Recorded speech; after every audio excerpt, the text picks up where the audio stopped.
Yeah, stoked to talk about porn with you, Jordan. Everybody, one of men's favorite topics. Yeah, in a different realm. Yeah, different realm, a different world. I know that it's one of guys' favorite topics because it's one of the most talked about things in men's group. I'd say that probably 70 or 80% of our members are engaged in those conversations. It typically comes up every week in our men's group. So I'm excited to talk with you about it today, especially since you're leading our porn group. So for you that's listening, Jordan's been a longtime friend of mine, and he offered to lead a group in men's group around porn addiction. And so it only launched 2 weeks ago. We already have 50 guys in it, and it's been going really well. And so we wanted to just have an everyday nuts and bolts guy conversation about, just about porn addiction and the realities of it and stuff. So, tell us, why is it so important to you, Jordan? Just because I had struggled for 25 years with porn addiction, porn consumption. I wouldn't say that I was overly addicted, but I would turn to it in times of, wanting and needing something, whether it was emotional connection or just comfort. And I saw my relationship ended 2 years ago, and the primary source was due to some struggles with porn and the effects of porn and having a porn traumatized brain. So that was enough for me to start to look at it and then look at my past relationships and past struggles sexually with those partners and start to put it together that, maybe porn actually has had a negative impact on my life, even though I thought for the longest time that it was great. So it's just me wanting to spread the word more about the issues that can come from porn addiction within relationships, within the relationship with yourself, and just make sure men heal and overcome it and become healthier sexual partners. Yeah, that's great, man. And I appreciate you doing it because it seems like so many guys are in denial. You just mentioned that you're in denial for 25 years. I've been in denial for, 20 years or something. And it's like, not trying to make myself sound younger than you, but yeah, it's a real thing. I think a lot of guys are in denial. So could you talk about that a little bit, just about what that was like and maybe some of the stats you came across when you started actually looking into it?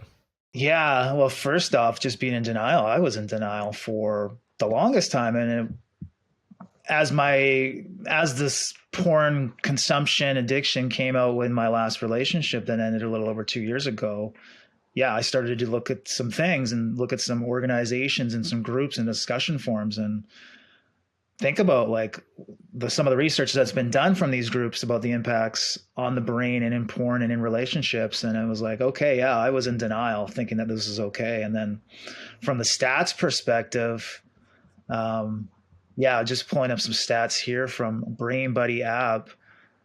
About 200,000 Americans are addicted to porn, which we've talked about. We think that's very low. That sounds really low because every guy I know is pretty much. And if we've got a bunch of men in denial, I mean, this is a men's topic and it's for men's group, but there are women that are addicted to porn too. Yeah. Let's not forget that. But I do think that number is low because, again, if we're going back to denial, there's going to be men in denial about it, or women. What else? 37 new porn videos are made every day in the United States. That sounds low as well. I was like, man, maybe not uploads, but maybe newly produced, maybe. Yeah. Well, and then where do you define that video? Yeah. OnlyFans? I mean, there's got to be way more OnlyFans video. There's every minute. That's pornography in my mind. Yeah. 28,000 people are watching porn right now at any given moment. Again, that sounds low too. I don't know. It's crazy. Yeah. About $3,000 is spent every second on pornographic material. Yeah. Okay. I mean, that's every second. That's wild. So you think about that every second. What's that over the course of an hour versus how many? Anyways. And then the last stat, 35% of all downloads on the internet are related to porn. That's crazy that 35% of internet bandwidth is porn. Them talking about streaming, right? Right. So those are just some stats. Yeah, it's I really realized the scale of it when it was like 6 months ago or a year ago. It was a bit of a stunt, but they were serious. Pornhub tried to actually become the title sponsor for the Miami Heat Stadium. I forget what that arena is called, and they actually they were actually in the running for getting that title spot, and I was like, wow, it's that big of a thing, eh? Yeah, Braziers has tried something else with a football stadium, and I know that stuff is not going to happen, and they do it for a marketing purpose. They're getting free publicity out of that, Totally. and everyone thinks it's great. I mean, not everybody, but a lot of people think that's great, and it's just like, you're taking your son to a basketball game at Pornhub Arena. I thought it was hilarious, just the premise of it, but that's because I knew it was never going to happen. I was just like, what a ballsy move. Exactly. Pun intended. Yeah. So you mentioned porn-traumatized brain. I'd like to come back to that, but first, can you tell me about a little bit about the narrative in your head when you were in denial, like the things you were telling yourself? Because I personally don't know a guy, maybe there's one or two guys that I'm friends with that don't ever look at it, don't feel the need to. The rest of us are somewhere on the spectrum of addiction, it seems like, from casual to like, a bit more serious. And some people are high functioning, some people are low functioning with it, but we're all in some level of denial. I'd love to hear what you were telling yourself during that time to rationalize it. Yeah, I think when we were off camera, I was talking about a scenario that would play out in my past relationship. During sex, I'd be fine, but my problem was I wasn't able to get off inside of my partner. I wasn't able to finish inside my partner. And that frustration grew bigger and bigger and bigger as the relationship went on. And then therefore I didn't want to end up having as much sex with her because it wasn't enjoyable. Let's be honest, the orgasm is the climax. It's great. The sexual act is great, but the climax is that's where you want to be. So what I ended up doing was I was going in to the bathroom or downstairs and finishing myself off to porn.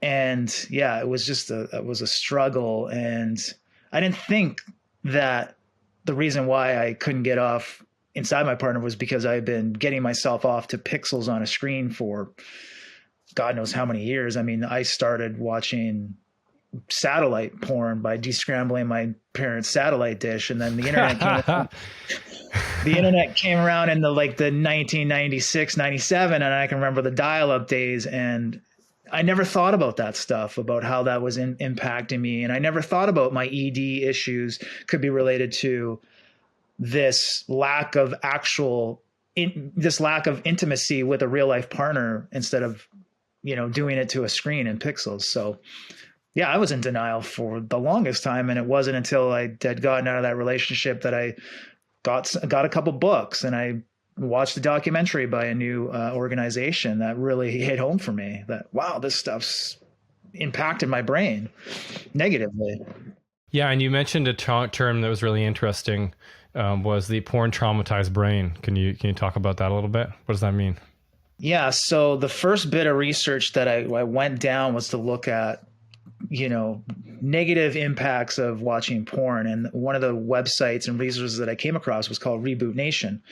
And there's this guy, the guy who started, his name's Gabe, and he's got some YouTube videos out there, and he talks about how your neural pathways get wired in a certain way when you're going through orgasm and having sexual experiences with porn, getting yourself off to porn, and how they're wired that way. And I thought about it because one of the I don't know how detailed to get, but I couldn't actually masturbate without watching porn. Like I couldn't just masturbate healthy, which would be I needed to have the visual. Yeah. So I went back to that and I'm like, oh yeah, that's interesting. I probably trained my brain to get off this certain way and it only knows that way. Therefore I couldn't get off inside my partner as well. Like I had so I haven't done as much research on that, but there are a lot of books out there that talk about that. One of them is called Your Brain on Porn, I believe it is. I've got a big resource list that I've got posted in the MensGroup community in our porn addiction forum. Yeah, Your Brain on Porn. That's what it is. Yeah. So there's a good book on that and talks about the neural pathways and that stuff a lot more. Again, I don't know as much about it, but yeah, that's great. For me, when I was in denial and still am in denial to some degree, because it's not something I've completely cut out of my life yet, it's like I rationalize it in the same way that most guys would rationalize having a beer too many, or, having that extra bit of food that we don't need, or any small vices, any small addictions where I'm using it to just soothe like for state change, a little dopamine hit to soothe some uncomfortable feelings. So I use that same denial language, which was just like, oh, it's just a little thing, or, oh, I'm just going to pull this up and, hang out with this for a minute. And, yeah, so I was in a real, like, I've never had erectile dysfunction except from anxiety when I was in my 20s and I was starting to become sexually active. Like I had a little bit just from being so nervous. But I think I noticed the difference between your story and mine, and that is that I didn't really get into porn until I was almost like 17, 18. It was kept away from me. And I remember seeing a first magazine, one of the high school students, like taped a magazine to a chain link fence. And it was the first time I saw a woman. And I must have only been like 15, like it was late. And so I wonder if there's a lot of things that affected, but I wonder if that's why I haven't had much of the ED issues, whereas you were earlier and you were training yourself that much earlier in those formative years to get off to a visual instead of to touch and other factors. Yeah, that could be it. Like my usage consumption started with Playboys that I found in my dad's old Camaro that was in the garage, and they were, this was like 1991 or 92 at the time, and they were from the 80s. And then satellite dish, I figured out how to. So yeah, it'd been with me for a long time. And then most men here in our group that are a little bit older, it started with the Sears catalog and the women's underwear section, and that escalates into further stuff. So I do believe that, over the years, it can definitely affect you in the long term. And it could be, maybe if you were only introduced to it 10, 15 years ago when you don't do it that much, that's fine. But for me too, also, one thing that I haven't disclosed was, like, I didn't have many actual sexual partners because I'd have a negative sexual experience and I'd have some trauma from that and some anxiety. And then I just avoided it altogether and I just turned to porn, which wasn't helpful at all. And in some cases, that's what a lot of men are doing. They're becoming, I don't want to say lazy, but they're becoming unmotivated to find a partner because they can get the same effects, if that's what they're looking for, is an orgasm through watching porn and not having to put themselves out there in situations where they might get turned down, and that might hurt their ego or ramp up their anxiety or their depression. Right. So. Yeah. Interesting. Yeah. I could see how, when I was already feeling that anxiety, and if I had some negative first experiences, luckily I didn't, how the porn could very quickly compound the problem, because you just use that to avoid the uncomfortable, experience of sex with a real person. Yeah. And even on the discussion of addiction, it's so interesting because I was reading the comments of an anti-porn documentary, and somebody said, there was some comment was like, there's no such thing as porn addiction. Like, people don't get convulsing, situations because they're going with porn. And I'm like, I think you need to revamp your definition of what an addiction is. And for me, I always turn to Gabor Mate, who's one of the leading drug addiction experts in the world, who worked on the east side of Vancouver, where we're pretty much from, and for years. And his definition of addiction is anything that has a negative impact on you or your loved ones or friends that you turn to in times of needing comfort. If you're dealing with some stress or anxiety, like what you were saying earlier, like, oh, I just need this, whether it's food or whether it's a couple beers too many, turning to that thing in those moments of discomfort can be defined as an addiction. And he's talked about comparing the shopaholic to the drug addict. Or in my case, with some gambling issues, I would look at people on the street getting ahead and getting high, and I'd be like, I'm doing that 8 times a day in my house. Yeah. I'm after the same thing they are. That's that dopamine hit. Yep. So same thing with me and food. Yeah. All these simple little vices. Yeah. And I even would remember hungover days. I'd wake up in the morning, I'd be hungover. I need to make myself feel good. Pull out the laptop, watch some porn. Oh, I feel better. But then 20 minutes later, I feel actually shittier because I don't want to be watching porn anymore. Totally. There's something you just mentioned that was really interesting to me, in this idea of all the Playboy magazine in your dad's cool car. A lot of guys, their dad had Playboy magazine stashed somewhere, and it was like a cool thing to come across, and it's kind of funny to talk about it now, similar like Pornhub Arena. But what I want to get across is why you think it's not cool anymore. Like obviously you had the effects in your relationship. For a guy who's in denial right now, let's be blunt. It's not cool and it's not funny because you're training yourself to to be turned on by a screen instead of the touch or the presence or the emotional connection of an intimate partner, whether that be man or woman. And then there's all sorts of emotional effects that come from that, difficult conversations that have to happen. It really does it can create a lot of problems. Why else isn't it cool? Well, the one thing we haven't talked about, and one that I was blind to, was the sex trafficking that goes on within porn. Yeah. And yes. Even into levels of strippers, escorts, webcam models. You don't know if that woman that you're watching, whatever the act is being trafficked. And to me, watching it is voluntarily supporting sex trafficking, which is obviously a huge issue. What is sex trafficking? Can you explain? To my knowledge, the definition is anytime that a woman has been taken and basically is a product and she is owned by somebody, a pimp or whoever it is, and she's been moved around, and this is she's being forced. Happened. She's being forced into this stuff. Yeah. Yeah. I should say that. Obviously, yeah, she's been taken, not necessarily hostage in some cases for sure, but she's being used and without her consent, unfortunately. And to some cases, I know some younger children that are being sex trafficked for use through obviously pedophilia stuff, but then they are in this ring, and it's really disturbing. I don't know enough about this. There was a great podcast that he was on Aubrey Marcus's podcast back about a year ago, and he was leading this cause.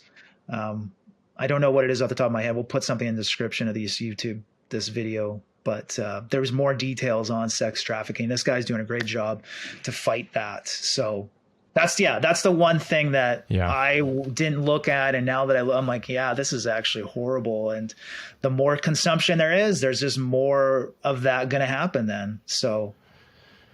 Yeah. Sad. Yeah. Oh man. I haven't even thought about that before. That's really interesting. And I guess even the ones that aren't trafficked, it's just a really sad existence. Like I know that these women say that they made this choice for themselves. Often they actually come from really broken homes. And they'll tell you that they live in the dream. And you and I were just joking earlier before this episode about how there's this guy on TikTok that like walks up to people with really nice cars, like $500,000 cars, and asks them what they do for a living. And it's become really popular. He's famous. I forget his name, but now they recognize him. And like half the people he goes up to are stunning, beautiful looking women that are driving $300,000 to $500,000 cars. And they're like, what do you do? And they're like, social media. And he's like, no, really, what do you do? And they're like, OnlyFans, and I'm like, wow, and they're like proud of it. And so I think there's this projection or false facade of like that these women are actually living a good life and they're doing it for them. But the research shows that these women actually have really broken, sad lives and struggle with a ton of depression. Suicide is high in the industry, things like that.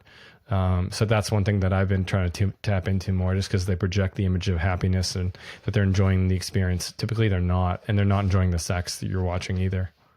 Yeah. I think you hit the nail on the head. A lot of the broken home stuff, whether that's some father issues or just lack of love growing up, or lack of confidence and belief in who they are, and then having to doctor their appearance to fit this mold and then to sell that, I think, there's two sides of it. There's men obviously are they're the consumers and the women are the product. If we all of a sudden take away the consumption of it, there is no product to sell anymore. Right. So it's twofold. It's like, if there is no more of this going on, then there's no more of them selling themselves and their pictures of them naked, or if they're having sex on their OnlyFans, whatever it is. But there's a demand for it, obviously. And I think this is interesting that I haven't even thought about much, but could be the fact that a lot of men, because they don't want to watch porn, if they go to OnlyFans, they maybe feel like they're not supporting porn because, well, at least I know this woman's working for herself, and there's no production, and there's no, clauses of issues with privacy or, age, consent, etc. Right. So I think that that's probably part of why a lot of men turn to the OnlyFans, because they think it's a, like, I guess, what's the word, ethical style of porn, I guess, maybe. Yeah, it seems kind of harmless. And I knew when I was DJing and working in the nightclubs, obviously there were beautiful women working there as well. And if I knew them that were webcam girls, and they were, which was like back in the day, that was like the evolution of OnlyFans, I guess, to some degree. And they seemed to be okay with it and living a fine life. But knowing what I know about psychology, knowing what I know about the stats in the sex industry, sure, there might be somebody who's like some person who's psychologically, emotionally built to be able to do that and then still be able to have a fulfilling romantic relationships. But the vast majority, if not every single one of them, are coming from, pretty broken homes, and then really struggling in their intimate lives as a result of the work that they do. I mean, just imagine trying to carry on a relationship while you're in that work. And I know people do it, but the amount of dysfunction that must be in those homes, the amount of conflict over that kind of stuff, I raise an eyebrow. I'm like, nah, that can't be easy. No, and I think that's one thing that we don't think about or look at, especially as men when we're consuming that. We objectify that woman for what it is and what she is, and that's her looks and that's her body. But we don't know what's going on inside of them and what's happened to them over the course of their life and why they've turned to this. Sure, there might be a few women who are empowered and they haven't had any issues, and they're just using their bodies and their looks to make money, to better themselves, whatever. Good on them. If they're going to jump into another career. But yeah, and there could be a lot of denial within those women who are, like you say, coming from a broken home or had some sexual abuse or assault when they were a kid and have turned to this, that they're in denial of what's happened to them and they haven't healed themselves. And they look at this as their way of, building up their confidence and self-worth, which, it's such an interesting conversation and topic to get into. Is it really, though? Are they actually feeling better? We don't, sure, like you say, they could be presenting this image on the screen, but we don't know deep down what's going on in that person's heart and soul. I can't imagine it's easy. No. You mentioned before some porn addiction resources. Yeah. So obviously, cheap plug is MensGroup has a porn addiction group that's really popular. Yeah, the Jordan leads. Beyond that, you mentioned a book, Your Brain on Porn. You mentioned before off camera about a Reddit group. That is an anti-porn Reddit group that's really good. What's it called? Do you know? That one's called Anti-Pornography. Cool. And I like to go in there too. This is something we talked about earlier today, was about going into that discussion forum. It's a lot of women posting about past boyfriends or husband or current, and it's really eye-opening to see and hear the woman's perspective of this, because as men, we don't know what we're doing. I don't know the actual damage that I did to my last partner and trauma that I've left her with. And I don't want to do that ever again. And this is why I want to get clean. Not only do I want to get clean for myself, I want to get clean for my next partner. Yeah. But yeah, just understanding what the woman's perspective is in these situations, it really hits home. And that's one resource. The one resource that I talked about earlier was a 3-part documentary by this new organization called Fight the New Drug. And the documentary is broken down in 3 parts, one on the brain, the second one on the heart, which talks about and follows, I think, 3 or 4 couples dealing with the male having a porn addiction. Wow. And working through that. And in the world, which is kind of touching on the sex trafficking side of things too. So it's a really great documentary. They're only about 30 minutes apart, but that was what really hit home for me. It was like, oh, okay. And then there's other books as well. One of the books that I was given by a friend who I came out with this when I first realized it was having a real issue on me, bought me a book called The Porn Trap. That was really powerful for me. And yeah, there's a bunch of other resources that I've got in the porn addiction group. So lots of ways to help, whether it's a book, whether it's the discussion forum, whether it's our community, which we meet twice a month. And it's a support group for guys to get rid of the shame and the toxic embarrassment around it and ways to overcome it and just get it out there. That's a big part of it. The truth is healing. But there's also, yeah, software as well that can help block things off, etc. But I find just the support in the group and carrying each other along and not wanting to give into this parasite or this distraction or this addiction, and wanting to come to the group feeling good about yourself, I think is a huge impact on everybody that's attended so far. Yeah, it seems like I have a friend who says the most powerful 2 words in the English language are "me too." Yeah. And to hear other guys say that they are also having the same issues and that it's affecting their relationship is really awesome. There's a great podcast that I came across where Lamar Odom, who is married to one of the Kardashians and played in the NBA for a lot of years, famous celebrity athlete, he opens up about his porn addiction. I also saw a great documentary that I think is a great resource for porn addiction. It was called Life After Porn. Yes, I think I've heard of that. Yeah, and it followed around the girls after their porn careers, and it was an interesting look into what life is like after that and the issues they run into. So in my own life, it's interesting because I have a fulfilling relationship, and I'm somebody who's quite masculine naturally. I've got a lot of hair. I got high testosterone. And so like I've never had issues with sex drive.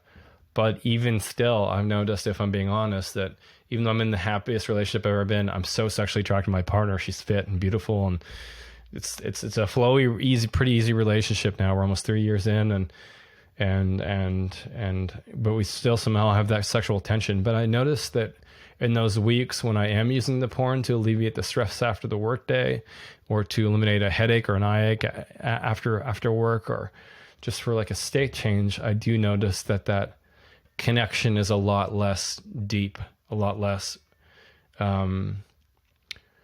strong and charged. Like sometimes you can get lost in it. It's almost a spiritual experience having really good sex. But that's just like, I feel like I almost start going through the motions with my partner. And so I could see how over time that could really affect my sex life. And I'm somebody that wouldn't even define that I have a problem with it. But, because I use it so infrequently, probably just a couple times a month at this point. But it's like, I could see how it could get its claws in there and it'd be a hard thing to unwind. Yeah, I think you hit the nail on the head talking about the spiritual connection of what love is, and that bond and that the energetic levels of it. And one thing when you were discussing that was the notion of like the no fap movement.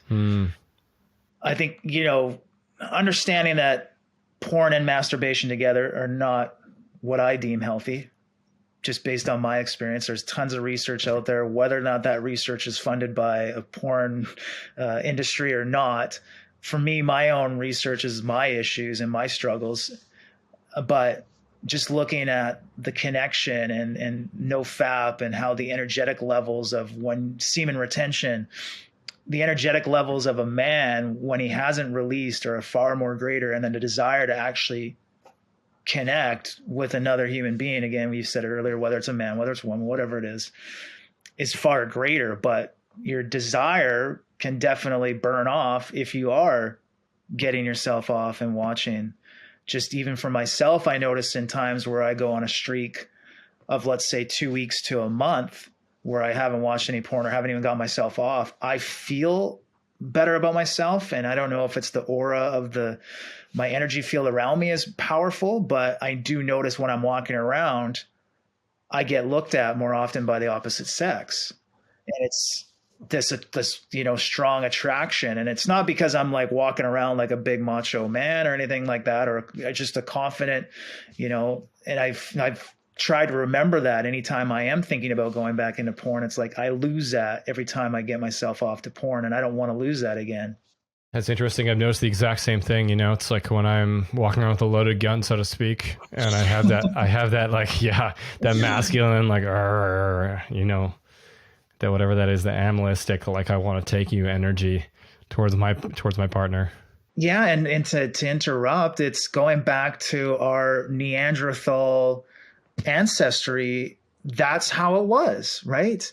There was this, I don't want to call it like the male strong masculine, but it was like, yes, very animal-like, loving, and sex is lovemaking, but there's that very like, this is not necessarily mine, but I'm going to take this and I'm going to, have it. Whereas now it can easily get dissipated by just sitting in front of your computer.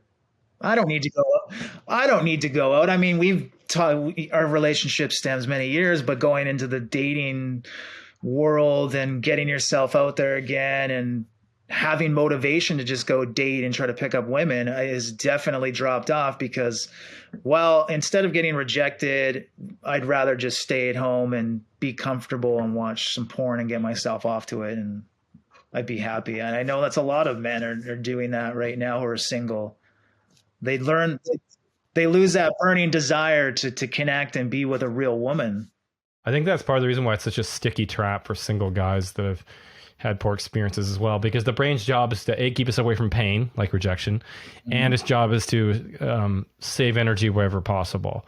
And so, like, yeah, if you're looking at going out for a night, going out to a bar, yelling "hey" to a bunch of women in like a loud room and getting shot down a bunch, which is like every guy's experience. That's most of my dating experience. As successful as I was, and as many great people as I got to be in relationships with, that's most of it. And it's time consuming and energy draining. I understand why. Just jerking off and then watching sports and eating chips would be a attractive alternative, Painted a nice picture there. Yeah, kind of well, chip. Doritos, not sure. Probably Doritos, yeah, because those seem like they're the messiest. Yeah, totally. Just go straight to the Doritos after. Yeah, and I've seen it in some of the groups that I've facilitated in MensGroup where, a couple guys are single and they're talking about their struggles and anxiety around going out and dating, just even like the communication between trying to get a date. And you can understand why a lot of men would turn away from that, because that anxiety can lead to some sadness and depression. And when it doesn't work out, where do they turn to? I did it for many, many years. You're batting 1,000 when you flick on whatever that porn is you're watching. You never get denied by it. It's always there. And it's always comforting you. And we have to turn away from that discomfort and that parasite that is this industry. Yeah. I mean, I would encourage guys to, instead of taking the easy route, go out there and get shot down and get your reps in and learn to talk to people. I mean, that's how you learn, right? That is. And if you can actually get to know fall in love with the game, right? It's often the people that are most successful in business. They just love the game that they're playing. And it's the same thing with dating and sex. Like if you just love the process, if you can find a way to enjoy the process, then that'll be more enjoyable than porn, hopefully. Yeah. And not lose sight of what the end goal is, to actually have connection sexually, physically, verbally with a real, partner, whether that again is a man or a woman. Yeah, we have a lot of guys with different perspectives come through MensGroup, and that's why I love it, because we're not really coaching people. We're just letting guys share their perspectives, and you can take whatever perspectives guys share with a grain of salt, or you can absorb it and integrate it into your life. And I've noticed that there are some guys that come into MensGroup with this partly ties into the denial piece, but I'm just curious to your thoughts, who come in and say, sex or porn is a very healthy thing for my sex life.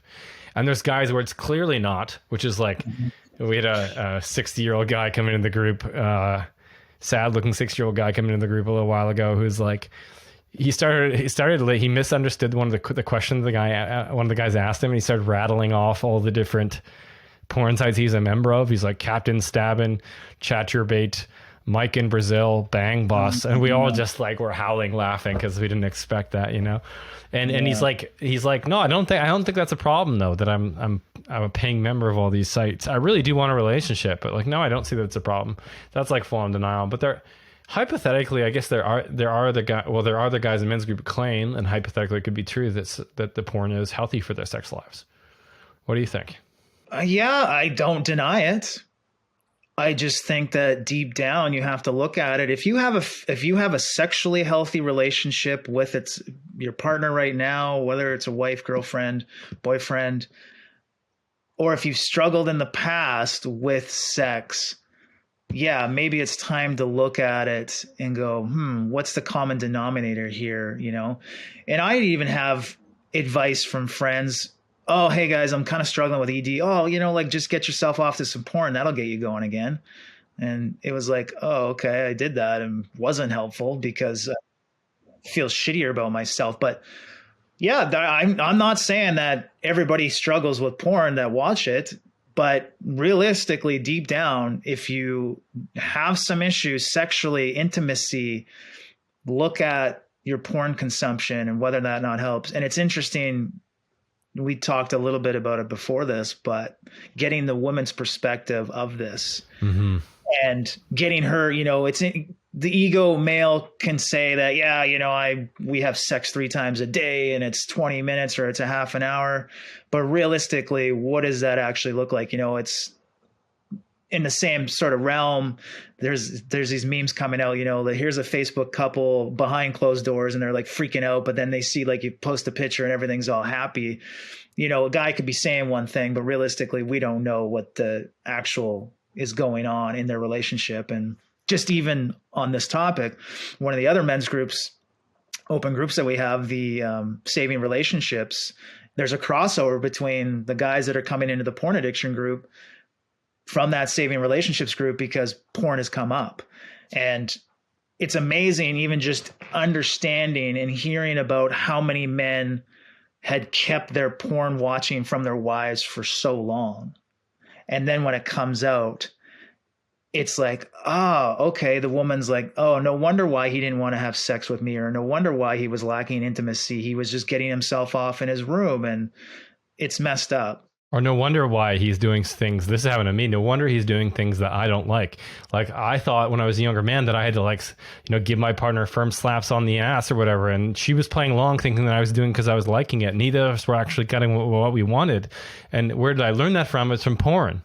Oh man, you just opened up a new can of worms. Is that for a lot of men, porn has been our educator. Porn videos has been our educator on what sex and love is, when that's more often than not the case. And that has been unhealthy in terms of like the choking of women. Oh man, it's crazy.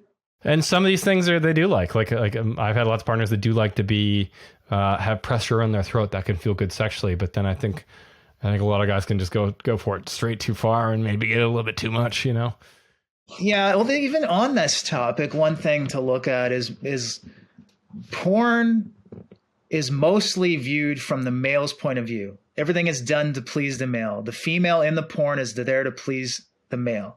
And in a lot of cases, that's the way men go into their relationships sexually, is that they're the one to be pleased. And it's all about them. And it's not about their partner. And I've read multiple stories in these books and these discussion forums about their partners, the male partner's lack of caring about that woman or the other partner's needs and wants.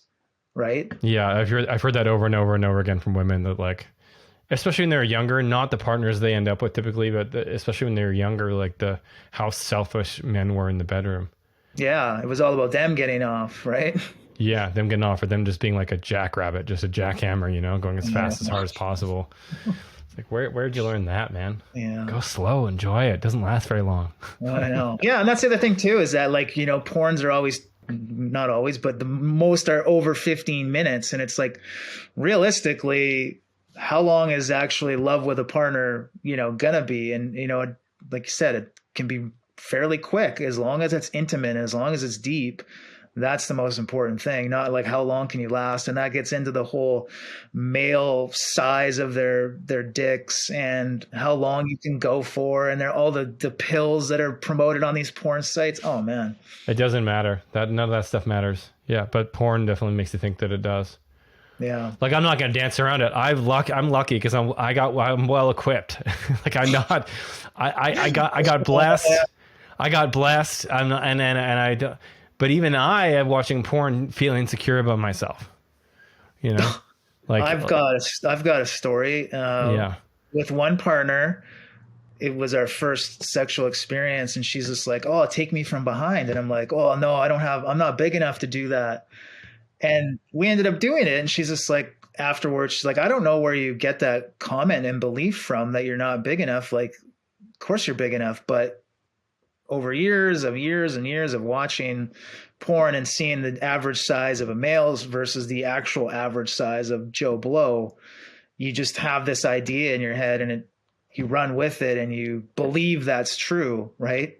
Instead, that's actually not the case. Yeah, all these little subconscious ways it affects you, right? Like even thinking about that now, that's the first time I thought about that. That growing up playing hockey, I've seen hundreds of dicks, right? I was always average or above average, and probably in the above average category. And guys used to tease me about it sometimes.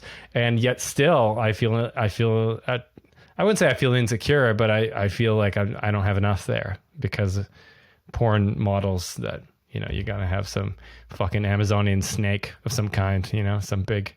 Just even the build of a man, right? Like you see porn and some of the stuff that I was watching, a lot of the guys were buff and strong, and don't even get me started on the hairless stuff. You know, you were saying earlier, you got a lot of body hair.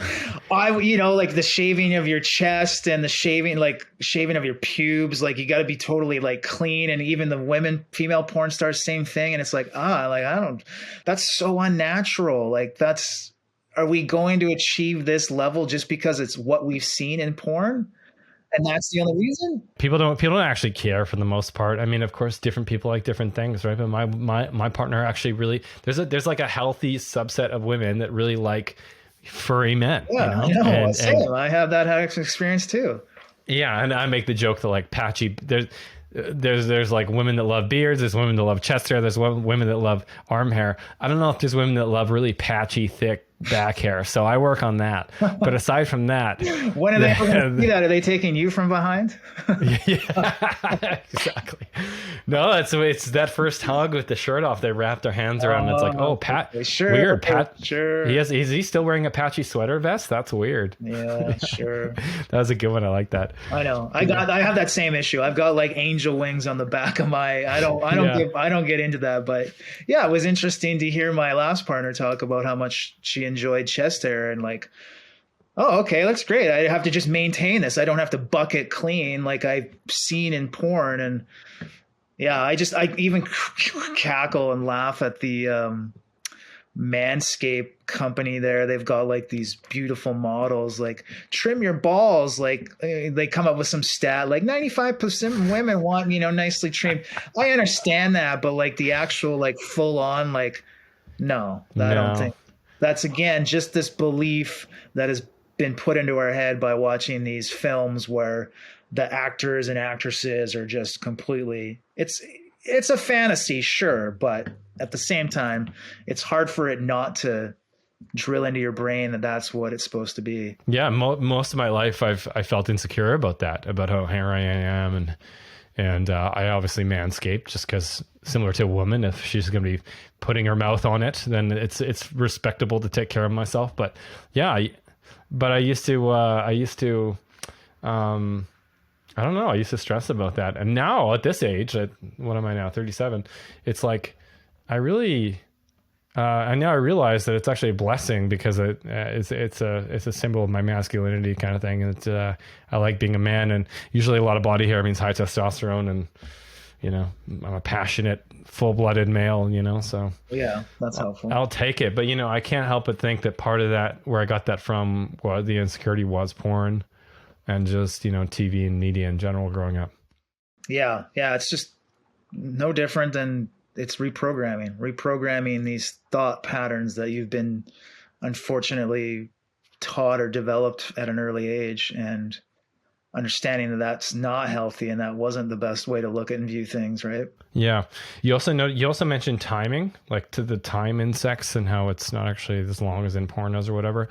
I've seen a lot of guys in our men's groups talk about the opposite issue where because they've jerked off to porn so much, and they're like, by the way, I'm trying not to do any of the hand movements while we like have these conversations, just to not be vulgar.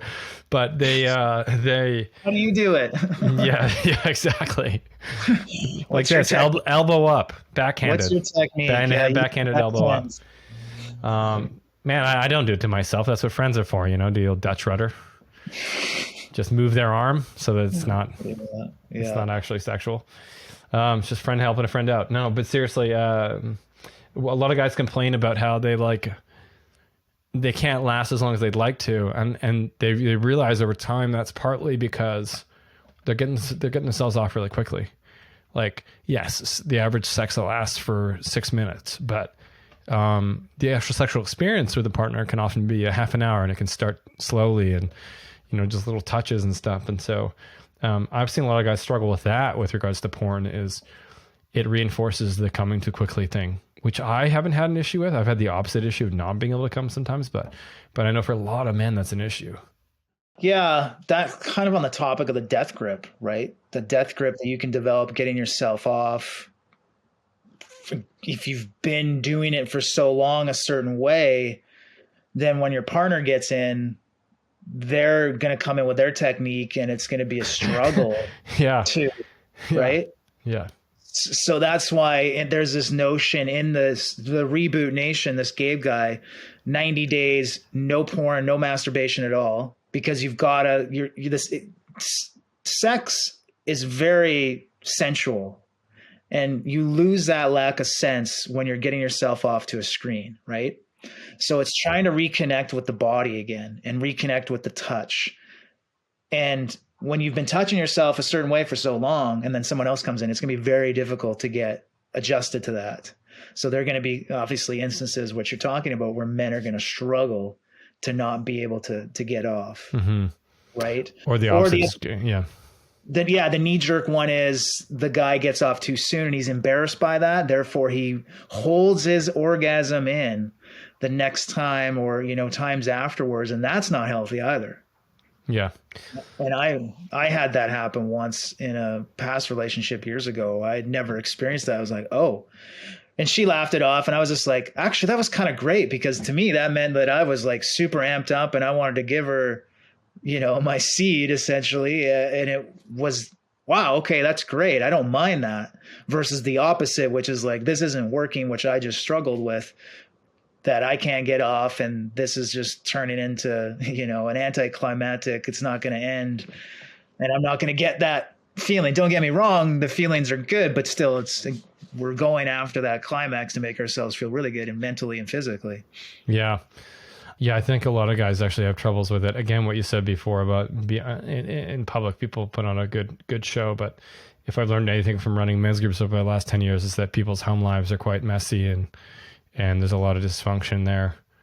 And it's the families, it's the rare families that don't have this kind of dysfunction, and that has to apply to sex life because it's such an intimate thing.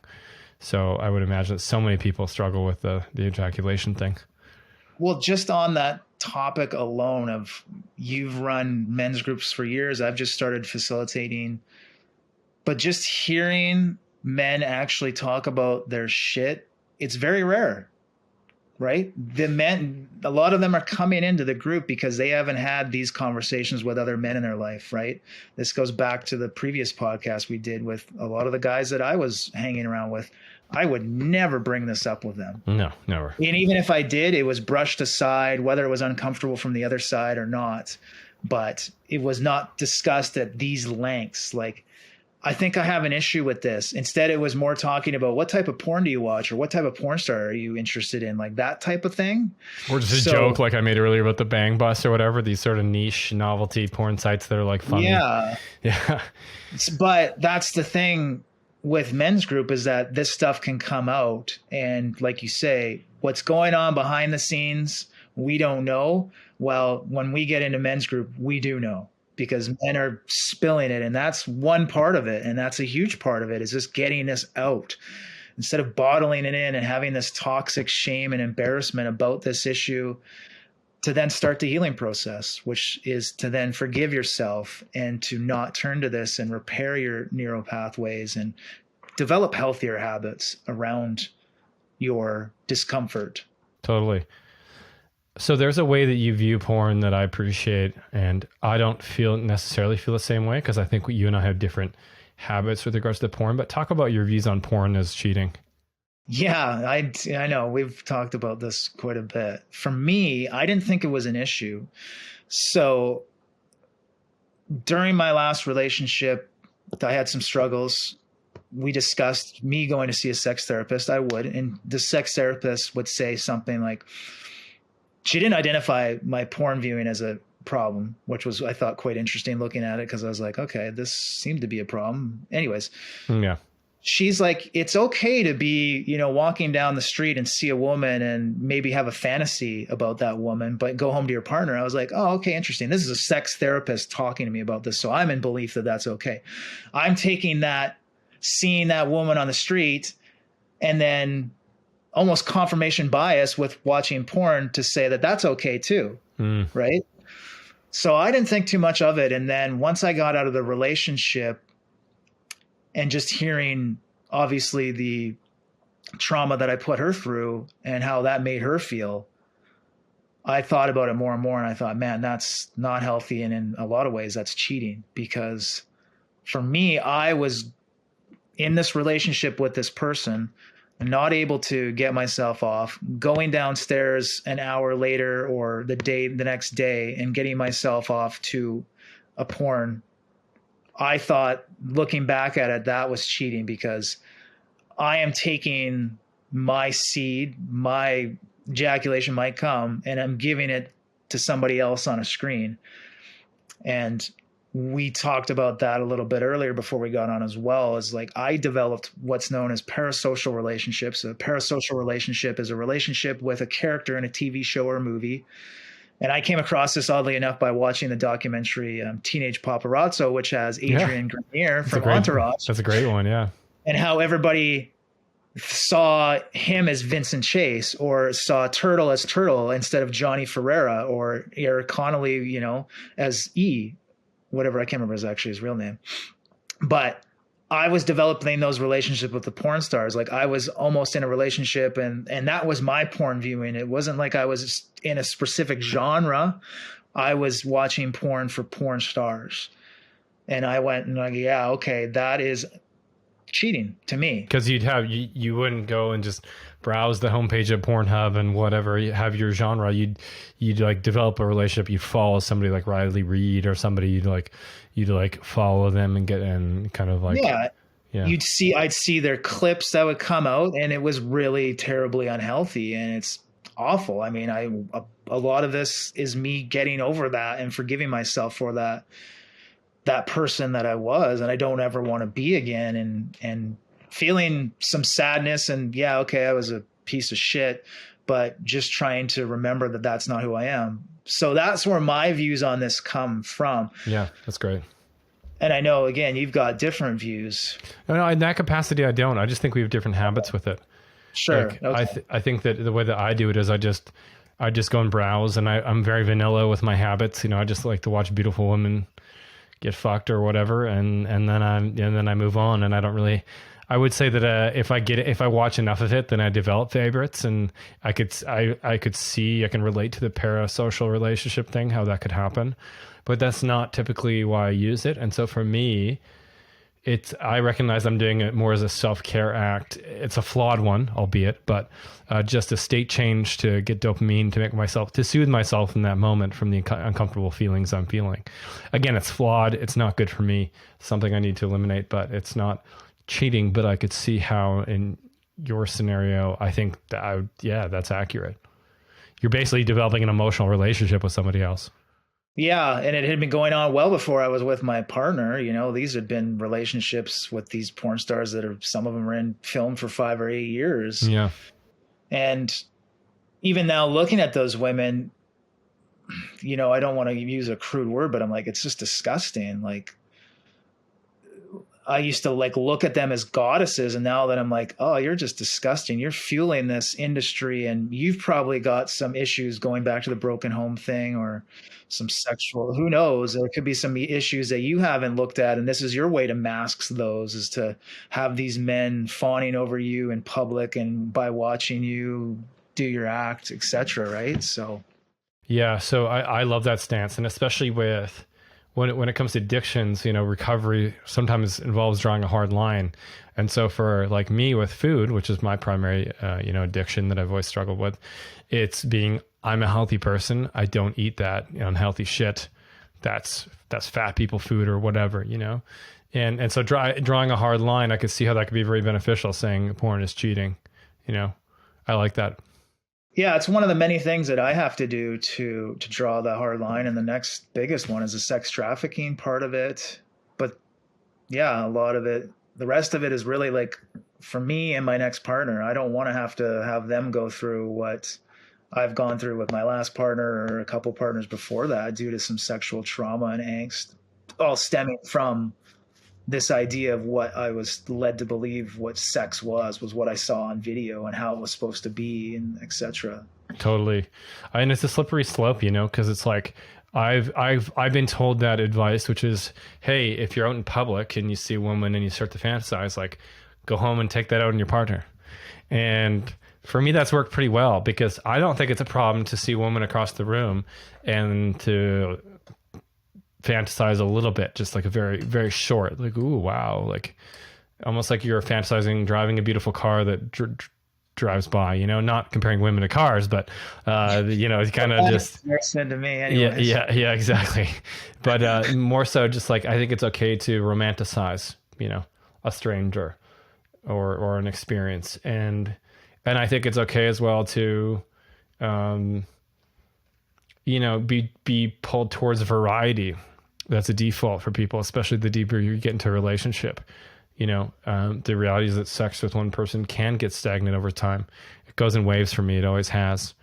I'd say that I have a pretty healthy sex life, very unhealthy other areas of my life, but my sex life has been quite healthy and secure based, but it goes in waves. And so, you know, maybe fantasizing with somebody else occasionally, fine. But then it's like, okay, well, then are you fantasizing about other people while you're having sex with your partner? Are you building emotional relationships with people online? Funny story you mentioned was about your friend's girlfriend. Can you share that one for us? Oh yeah. So there's a woman that I know, and we exchange messages every once in a while, and she was running this situation by me. She was dating this guy who had told her that he had subscribed to his friend's girlfriend's OnlyFans account. And she was like, I don't know. She was messaging me. She's like, what do you think of this? And I'm like, that's pretty messed up. I'm like, that's not healthy. She's like, yeah, it's so whack. I'm like, what is he saying? Oh, he's in denial. He thinks it's okay. I'm like, that, from the trifecta of it, from the actual guy whose girlfriend it is okay with his friend watching his girlfriend. I don't know how old he was. I mean, I think to some degrees, the younger generation is okay with that, because it's like, for the guy whose girlfriend it is, there might be an ego, like, yeah, that's my girlfriend. But also at the same time, you're like, don't you want to be protective of your girlfriend? And it's kind of weird. Your friends are obviously getting themselves off to your girlfriend. Like, you're okay with that? Like, that's messed up. And the other way around is, again, she's okay with that. And the other guy was actually getting himself off. Like, when they go see each other on the street or at a pub, like, hey, I know what you look like naked, or that video that you posted, like, what are their conversations like? Anyways, I just thought it was pretty whacked. And she's just like, yeah. So she ditched him, but he was like totally in denial, making all these justifications why it's okay. And I was like, good luck with that. Yeah, no kidding. That's messed up. Not to be judgy, but by the way, what's her URL? I'd like to. Yeah, I'm joking. Don't know. Don't want any part of the OnlyFans. Yeah, when I say that's messed up, there's no judgment being passed there. Like, I've done that stuff too, and not with friends, girlfriends, or whatever. But you know, there's things I'm not proud of. There's things I've justified that weren't healthy for me and people around me. I just mean, like, that's a hilarious, unhealthy situation. Oh, I know. But I believe it's when you're a little bit younger, like when you're on the sports team, like, how many guys shared photos of their girlfriends? That was pretty, I don't know. It wasn't common with me. I was very closed off. A lot of the guys were very closed off about their relationships, but from my understanding, that's pretty common in some areas. Like, yeah, there was a couple of guys that always were guilty of that. Like, most guys wouldn't.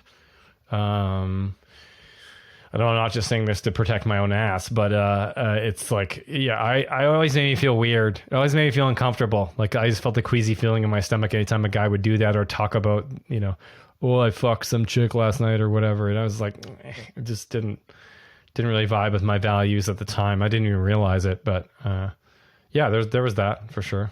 I had one experience like that a few years ago, and like, this guy's going around showing us photos of his girlfriend that he just started dating. Well, then they ended up getting married, and I'm like, even at that time, he's showing me, I'm like, get that out of here. Like, no, I didn't say like, this is making me uncomfortable. I was definitely uncomfortable, and I didn't say to him either, and I should have.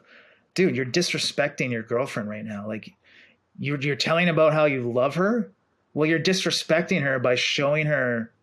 I don't know what it was. I think it was like an ego thing for him to be like, look at my girlfriend. She's so hot. Insecurity thing, you know. I've had that urges where I'm like, I want my friends to know how hot my partner is, you know. But I mean, it's just so bizarre because how often do you walk around and do you look at your friend's girlfriend and go, oh, wow, she's hot? Do you do that? If she's hot, maybe. No, I mean, I will. Now I'm at the point in my evolution where I'm like, and I'm really happy and so sexually fulfilled in my current relationship. And so, you know, I might have the sideways eyes and I might go, wow, she's attractive. But that's about it. And then the thought stops there. I don't let that donkey get far down the path. Um, but you know, like women, like the dating sex was always a vice of mine. So I might be wired differently than you and other men. Like I know a lot of men would never even have that thought, but like, I'm like, there's this part of me that's always, still looks towards beautiful women for, to fill that void in myself. And I'm at the point now where I don't let the thoughts get too far. I don't act on it ever. I seek validation from much healthier sources. The urge has diminished tenfold, 100-fold from where it used to be, especially when I was single. But so I could acknowledge that she's pretty. I could enjoy her beauty, you know, appreciate it without getting all worked up over it. Fair. I think, yeah, on that topic, it's just interesting to think about men and objectifying women when they are walking down the street, right? Like the judgment. It's originally how Tinder started, right? You see this woman, yes or no. And that was a common thing. Instead of like, I wonder what that woman's interested in, right? And getting to connect with her in her spirit, in her soul, in her heart, rather than just her looks. And I've caught myself a few years ago looking at women like that, and I felt extremely horrible and not healthy. And I'm like, wow, here I am wanting to get in a relationship, yet I'm still looking at women as figures, and that's it. And that's not healthy. And that's, I believe, due to watching porn and just looking at women for the one thing, which is their physical looks, and trying to get out of that realm. And even with my niece from a younger age, I've tried to avoid compliments like, oh, you look pretty today, or this, that, and the other. Like I'll say, yeah, that dress looks nice on you, but I'll compliment her for her acts, whether it's her dance ability or whether it's, you know, her grades in her school, and not give her this sense of belief that all of her value is stored in her beauty and her looks, right? Yeah, that's a big thing. And I don't know where it started for me, but it's very like, that's deep in me too, from a young age, probably from media, from porn, to like, not objectify, but like place more value on women of beauty. And even, and logically, that's one of the strategies that I use to back myself away from those fantasies. Ultimately, what I'm doing in the moment is I'm creating a fantasy. I'm not objectifying women. Like there's no, like as far as my internal process, the result might be objectifying women when I was younger, but like the internal process is just like filling a void by creating a fantasy. It's like making myself feel better in that moment, alleviating whatever pain I might be feeling or uncomfortable things I might be feeling, and kind of like getting lost in this fantasy. Like if, oh wow, if only that beautiful girl over there would back her ass up into me, the clouds would part, the sun would shine through, my depression would magically be lifted. You know, that's kind of what it would feel like. Would it though? Right? Yeah. Like no, but and I knew that over having all these different relationships and sexual experiences. It's like at the end of the day, it's just a person, and most people you're not actually going to vibe with that well, and some people are out of integrity, and even though I knew that there's so much more to life and relationships than like a person's looks, it's like that for the longest time was such a huge priority, and I think that's partly because of porn and, you know, media growing up. Definitely. Yeah, I can see that. I can agree with it. And I think, yeah, it's trying to get out of that. That's a common thing that comes up in the group. Like I've got to stop objectifying women when I'm just walking in the mall. Like, so yeah, it's common. It's common. I just don't want to see guys kick themselves around because they have that thought. Because, like, yes, I mean, from an objective perspective, you might be objectifying women, but also you're doing it because when you were younger, that's what you were trained. And so, like, also don't kick yourself around. Like, that's your reaction, and it's partly natural and biological. So, like, just like as long as you're not catcalling or whistling, like, just talk yourself back away from those thoughts and then continue on with your day. Yeah, being respectful about it, I guess, and not. Yes. It's like what you do with it, right? what you do with it. Yeah, like, wanting to have a conversation with a woman that you see because you want to get to know her, not because you want to, get her in bed, right?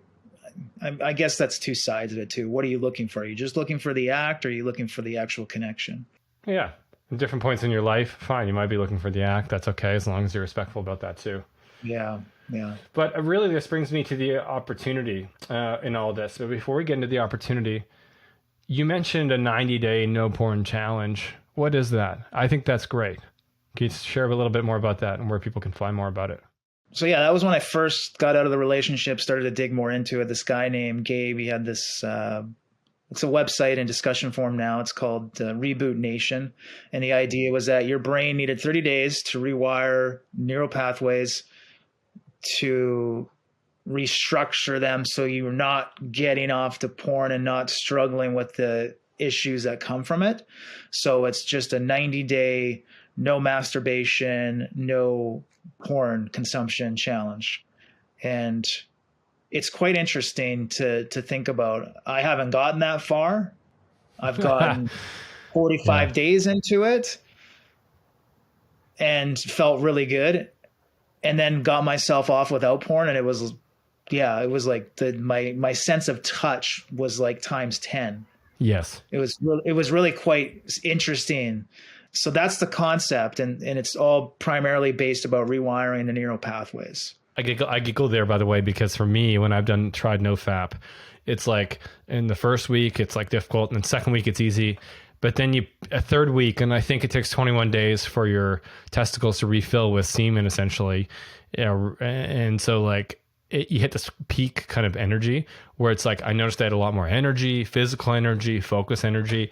Past that though, and getting close to that 3 weeks and then getting past that, I felt really anxious and distracted. It's like women that I wouldn't even usually notice. I'd be like, oh my God, look at her. Like it was just too much. And there's a book called Think and Grow Rich that talks about sexual transmutation and directing the sexual energy into more productive means or into appropriate channels. And I think that had I been able to harness that energy, it would have been a very good thing. But I just felt super anxious and sex focused. Like I couldn't get my mind off of it. That's all I could think about and dream about. So I only lasted like, I think 3.5 weeks was the longest I've ever been.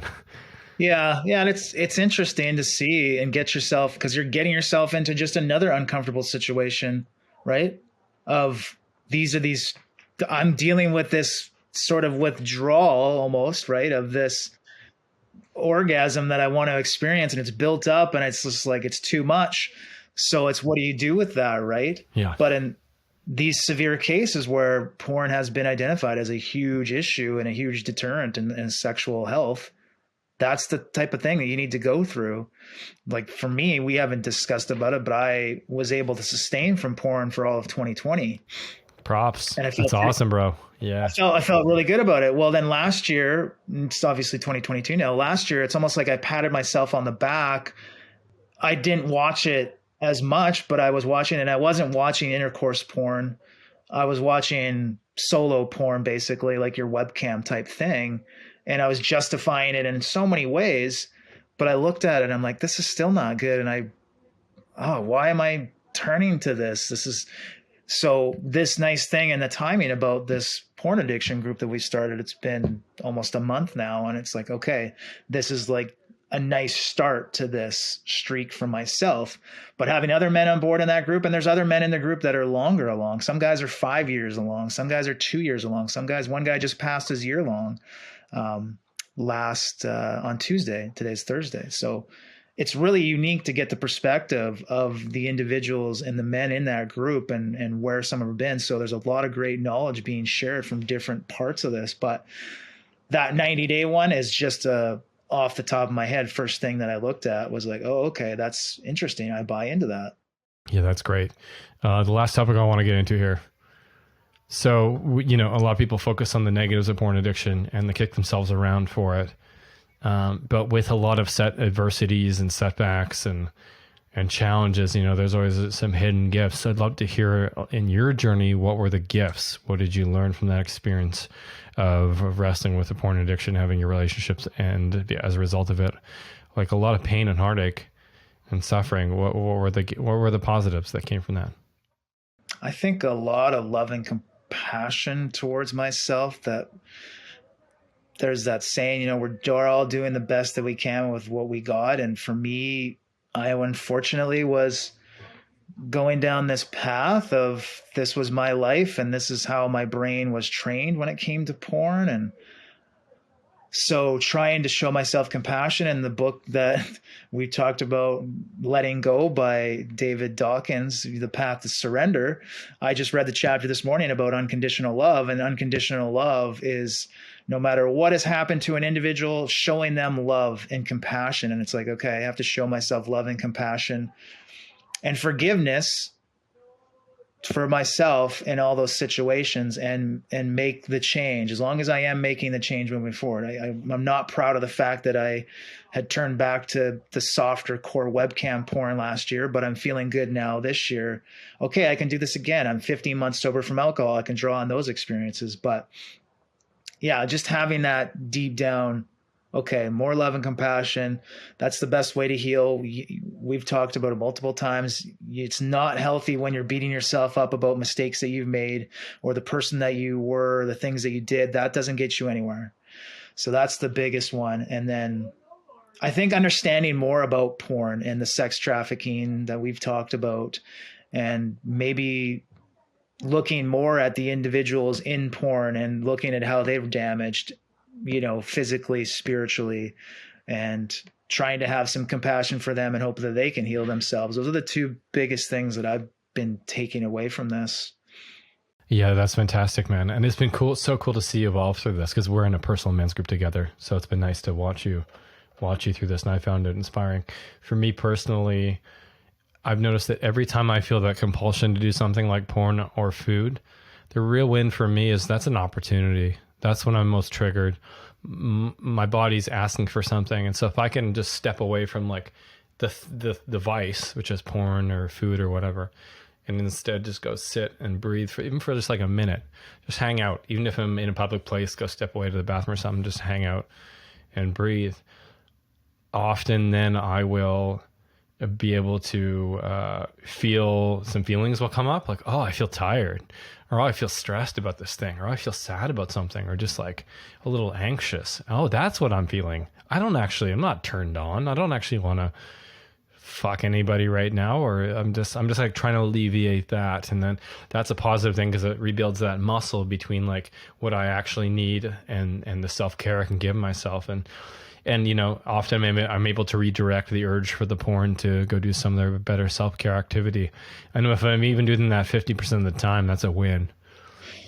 Yeah, you've discussed that a lot, and that's a great point, is that changing that habit of what you're doing. Like, you're obviously turning to this thing for distraction and to feel some comfort, to ease some stress, some angst, some depression. But in those moments, can you change the course of turning to that thing that isn't healthy, that you don't feel good about, and replacing it with something better? One of the things that we talked about in our last group was like, anytime you get that feeling, go take a cold shower. That'll wake you up. That'll shock your system. Go for a run. Go lift some weights. You obviously have some expression that you need to get out of you, some energy. Let that go. Whether it's, again, angst, depression, some sadness, some stress, you got to let that go in better ways. And that's a key point. I'm glad you brought that up. Yeah, or even go have a nap. Like, a lot of the time I jerk off just because I'm feeling tired. Isn't that strange? Like, what a weird response. Here's an even weirder one. Sometimes after a long day on the computer, I will get the urge to look at porn because my head hurts and my eyes hurt from just all the focus energy from working so hard on Men's Group and talking to people a lot like this. And then I'll burn my eyes out more by watching women on the screen. It just doesn't make any sense. But what I'm chasing is that dopamine hit, right? That's the goal.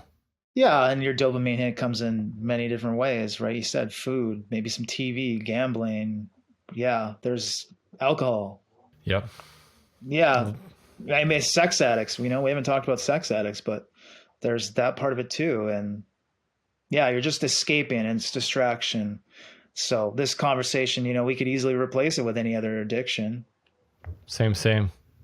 Drugs. Yeah. Russell Brand talks about in his book Recovery about how, like, these low level addictions, like the porn and the food and the booze and stuff, they're actually like, well, booze isn't one of them, but they're actually like more difficult in a way to kick than heroin because they're socially accepted and because they're so readily available, and there isn't as much stigma around them, such as, versus like heroin. It's like there's avenues for that, there's channels for that. Alcoholics Anonymous, if you're really having trouble with alcohol, there's channels for that, although that's one that's also quite accepted. But porn addiction, nobody's talking about it. Where do you look it up? It's... Oh, you just opened up another can of worms, which is the common excuse that in reading discussion forums, men in the group would give to their partner or even themselves if they're not in a relationship, was that everybody's doing it. Okay, let's start with that. Just because everybody's doing it doesn't mean that it's good. Okay, everybody's driving around drunk. Well, just that doesn't make it justifiable for you to do it. That's not good. So the whole concept of like every guy does it, get used to it, is like such a denial rebuttal to a partner that's trying to get deeper into why the sexual issues are there. So that is a very frustrating stance. And I'm bought into that too. Like, oh, instead of actually looking at it internally and what is this doing to me, instead of just saying, well, every guy does it, get used to it. That's such a cowardly thing to pull out. And again, coming from a place of denial and fear that this might actually be causing dysfunction in my sex life. Yeah, I've seen guys like step around that excuse with just radical honesty about themselves. It's like, am I really, is this really not affecting my life? No, it is. I do feel less motivated to have sex with my partner. I do feel like less excited about getting by touch than I do about a screen. I do feel like the variety of porn, just being able to flip between different types of scenarios and types of women and types of whatever, that's not making my own relationship, my own sex life any more exciting. Like if you're actually honest with yourself, it's having an impact. So the radical self-honesty is the getting real, as 50 Cent talks about it in his book, 50th Law. It's like getting real. You got to be real with yourself. And I think a lot of guys are hiding behind lame ass excuses like that. And unfortunately, we see it, that it takes a relationship to end. That was my scenario. It takes a relationship to end for you to actually look at this deep down and go, is this serving the purpose to better myself and better my sex life? Okay, it's not. Time to look into it with a microscope and go, oh, okay. And then to go back into your sexual experiences and see if it's shown up anywhere else, because it could be the common denominator is that you've watched porn throughout that period of time. And yeah, like I chuckle at the ED commercials. Okay, sure, I understand there's legit ED. You're getting old, maybe things aren't working, maybe there's some anxiety around sex, and but more often than not. And I believe that, ED is just a mask for digging into these things. And that's another problem in itself too. So that's anytime a guy will in one of our groups talk about ED issues, I ask him first question, can I ask you a question straight up? Sure. Yeah. Okay. What's your history with porn? Just to put that on the table, because a lot of guys don't put that on the table because there's not been a lot of research out there, or they won't even tie 2 to 2 together, right? So I just hope that some guys out there listening right now, and he doesn't need the jolt, which is the dramatic end of the relationship, the car crash that actually makes people look at themselves introspectively to get real. Like you can do that now without having to go through what Jordan's been through or what I've been through, which is, relationship conflict and relationships ending as a result of that stuff.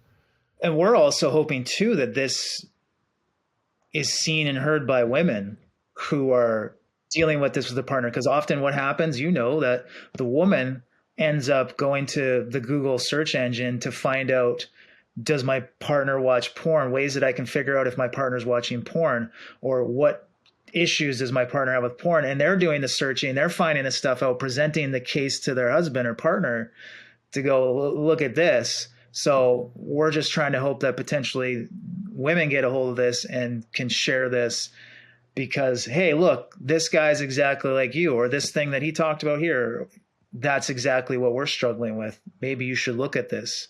So yeah, it's interesting. One of the most the highest traffic search terms that we get is my girlfriend doesn't want to have sex, sexless marriage, variations of that. And I did the research on the flip side. My husband, why doesn't my husband want to have sex? It's just as popular. So this idea that it's this idea that there's this misconception that, oh, you know, men want to have sex and women are always saying no in the traditional gender norm roles, of course. But the stats, the traffic, and the search engine shows that there's a lot of guys who aren't initiating with their partners, who are saying no, and I imagine that porn has to have to do a big part of that.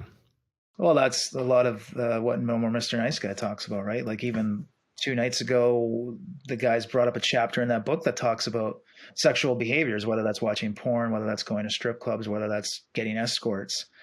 And I was rereading that again because I totally had forgotten about that chapter. And it was like, oh, yeah, okay, right, yeah, these things. And what happens is if you're getting your needs fulfilled by a screen or by someone else through infidelity, you're going to lack that desire to do it with your partner. And that's obviously when they get to that stage, oh, I need to look this up and start searching it. So that was our goal, was to get in front of people who, whether it's a man, whether it's a woman in their relationship that have gotten to this point, and hopefully they can work on it and save it. Sometimes it's difficult. I know I've got 2 of the guys in our group that they've split from their partner. They're still talking, but just trying to rebuild that trust again, that I'm clean from this and this won't be an issue, is a very difficult part to come from, or stance to come from. So it's not easy. It requires a lot of work from both parties. One, to rebuild that trust again, and the other one person to trust, to know that this person isn't going to turn back to that thing they've been turning to over and over and over again in the relationship. Yeah, definitely.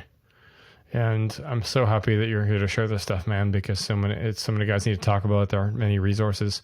Porn addiction is real.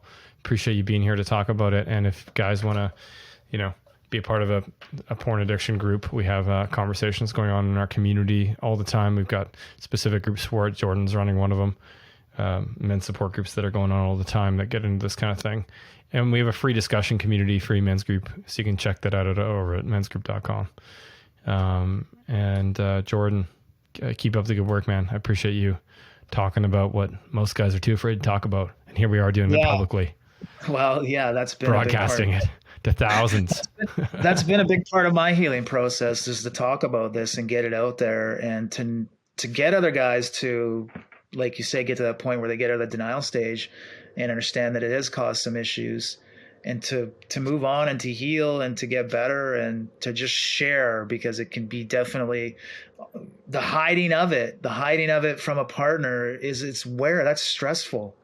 Like hiding your browser history or whatever, it's not good. So it's been a big part of me healing myself, is to try to help others heal and discover that there's ways around this to get better and to be a better man and be a better partner and a better lover. So I'm grateful to be here, and I'm grateful that we've had an opportunity to discuss this. Like you say, it doesn't get talked about enough, and there's a lot of people out there that believe porn is an addiction. That's totally fine. That's okay. But there's a lot of detrimental impacts that are caused from it. And all the research shows that, for the most part. So, you know, it's not even our opinion at this point. I think it's science. If you guys have any questions about porn addiction, sex addiction, that kind of stuff, just shoot us a message through our contact form, mensgroup.com. Throw your email in there and check out our free community. Okay, Jordan. Talk to you soon. Thanks, Sean. Much love. You too, man.